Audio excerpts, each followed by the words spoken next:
Okay, I'm going to use this video to answer real quick some questions from subscribers and friends.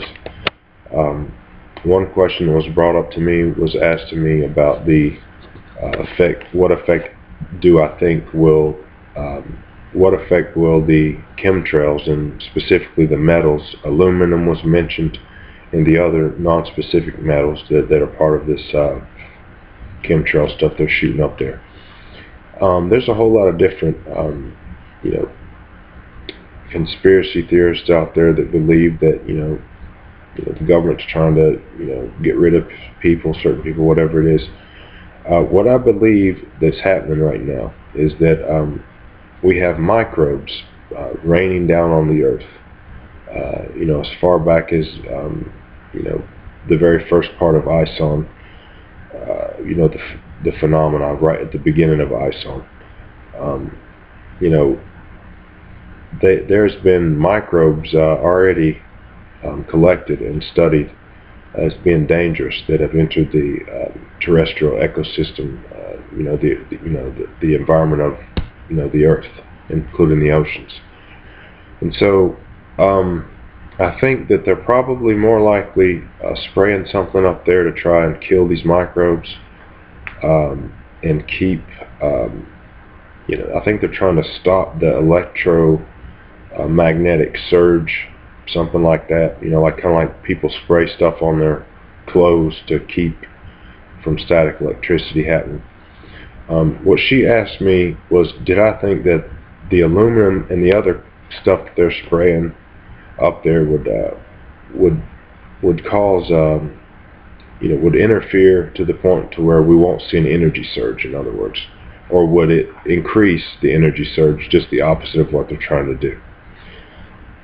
First off, I'll say there's a big difference between spraying some fabric softener stuff on your clothes and getting it to stop causing your hair to stand up on end and static electricity, and what we got going on in our magnetic field, the entire surface area of the outer atmosphere of our planet. It surrounds our planet as a magnetic canopy. The difference is, first of all, aluminum ain't going to stay up there. The reason it won't is because it's not magnetic, first of all. The only stuff that will stick up in the atmosphere will be metals of a something that can be moved around in that magnetic fluctuating canopy, the field, the force field, the shield of magnetism and electro energy that surrounds our planet as our atmosphere. And so the stuff that they're spraying up there is either, one, not going to be magnetic and fall right back out of the sky, or two, be magnetic and just start clinging to the other stuff, and it ain't going to have much effect on it.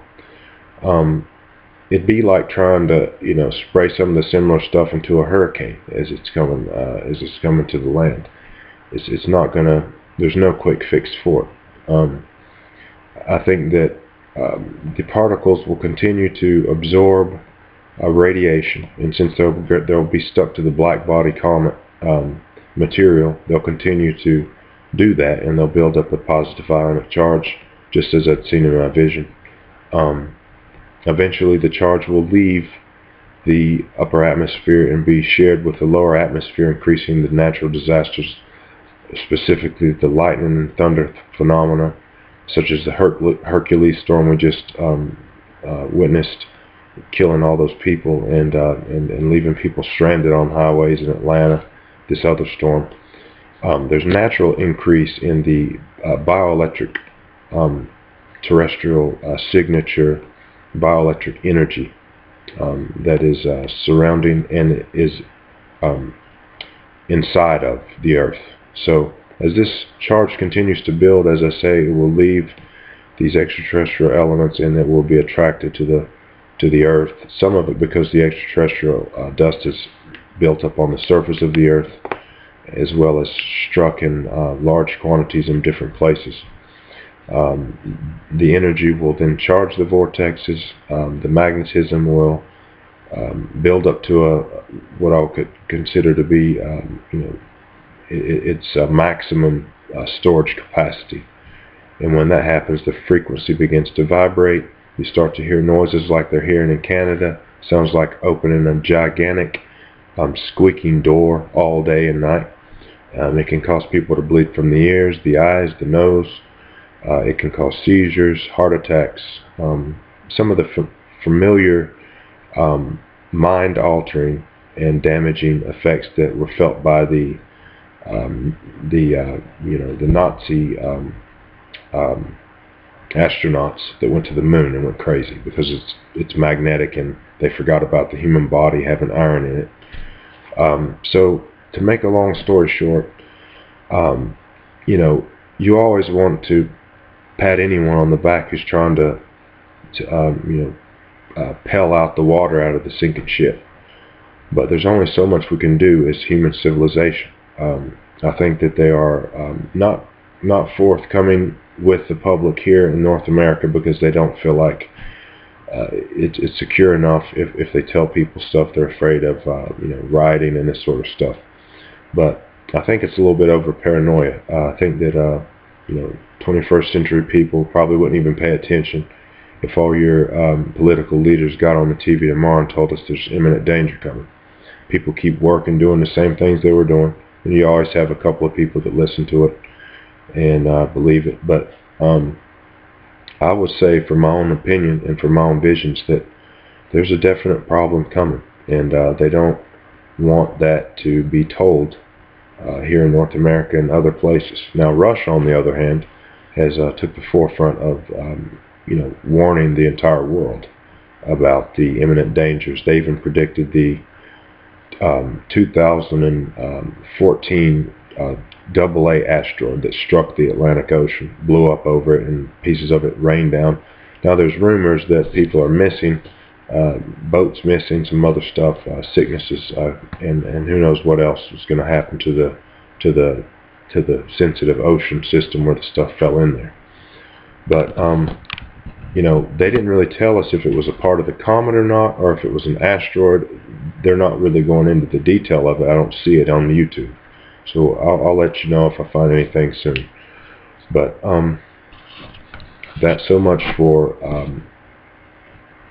the question. I mean, because you all have great questions, and I learned so much from you. I think we just kind of, like they say, metal shines up metal, and it, so we give each other an edge, and it's interesting.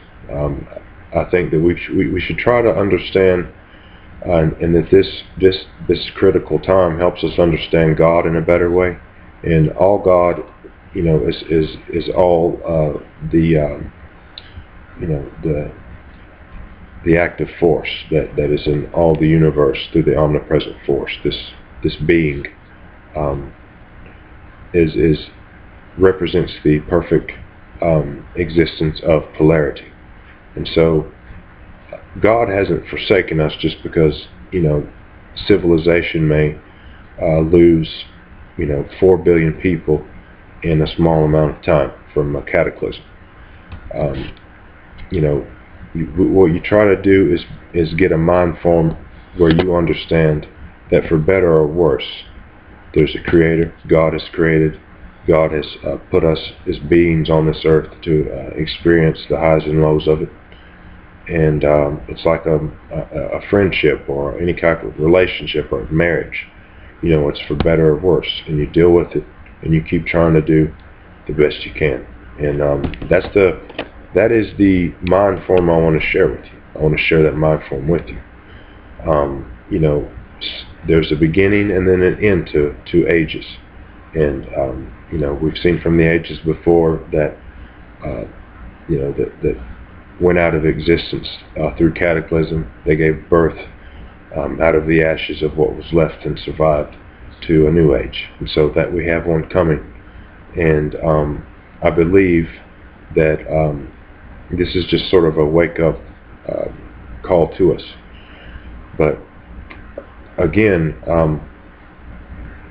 I'll talk more in another video because I'm trying to keep these limited to 10 minutes. And I'll bring up some more points and questions and other interesting points that subscribers and my friends brought up to me. And I want to thank you all again. As all, God bless all the God. And I always say it, Zaza the way. Za is the ancient nomadic language that's found in the Negev desert, in the quadrant that surrounds it in the Middle East. And so the petroglyphs, Zaza, and what I take this from, means the Word. And so Zaza Ta'al means the Word with God. And to me, that's the Messiah, the one who was crucified by the Roman soldiers, and went on as a mortal spirit to prepare other dimensions and other times for future generations. So let me leave you with that, and I want to bless you all. Thank you for everything that you've said to me. I've learned a lot from you, and I hope that the information that I've put here in my channel will continue to serve you all very well. So thanks again, and I will see you again with another video.